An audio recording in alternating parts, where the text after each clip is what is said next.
On this day in Tudor history, the 22nd of September 1544, James Needam, Master Carpenter, Architect and Royal Surveyor, died while accompanying Henry VIII to Boulogne.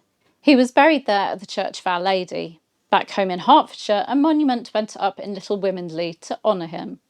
You may not know his name, but you know his work.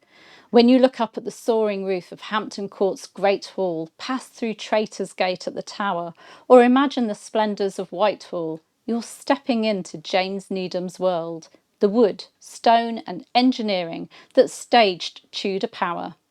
I'm historian and author Claire Ridgway, and let me tell you more about James Needam.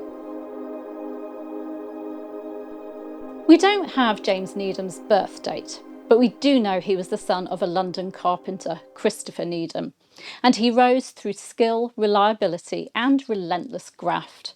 In 1514, he joined the London Carpenters' Company.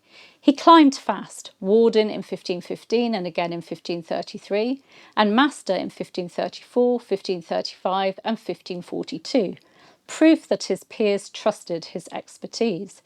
And in 1521 he was already designing for the city, creating a Louvre for the Mercer's Hall to vent heat and smoke. Small detail, big craft.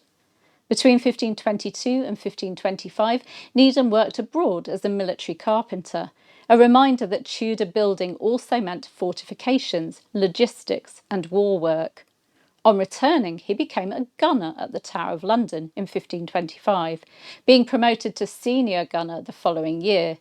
He understood buildings from the ground up and from the battlements down. That mix of practicality and polish caught the eye of Cardinal Thomas Wolsey. Needam worked on York Place, Wolsey's sumptuous London residence, later transformed into Whitehall Palace. And when Wolsey fell, the king kept the carpenter, a good sign in any reign. In March 1531, Henry VIII appointed Needam as Master Carpenter of the King's Works. By October 1532, he was Surveyor, the man coordinating major royal projects. His portfolio is a roll call of Tudor showpieces and strategic sites. At Hampton Court Palace, Needam designed the roof of the Great Hall, that glorious late Gothic hammer-beam crown above the tapestries and heraldry. Its theatre in timber, royal image making that you can still stand beneath today. At the Tower of London, he helped build the Jewel House where the Crown's treasures were kept, and in 1532 he restored the timbering above Traitors Gate, work carried out as the tower was readied for Anne Boleyn's 1533 coronation celebrations. The political message was simple: the King's fortress fit for a new queen. At St Augustine's, Canterbury, he worked on the old abbey site as it shifted from monastic to royal purposes. At Rochester and Dartford, he converted former monastic buildings after the Dissolution, a practical reuse that reshaped England's religious landscape in brick and beam. He was also in demand beyond the royal brief. In 1530, the Marquis of Exeter brought him in to build galleries at his London residence. He was in demand by the very highest of society.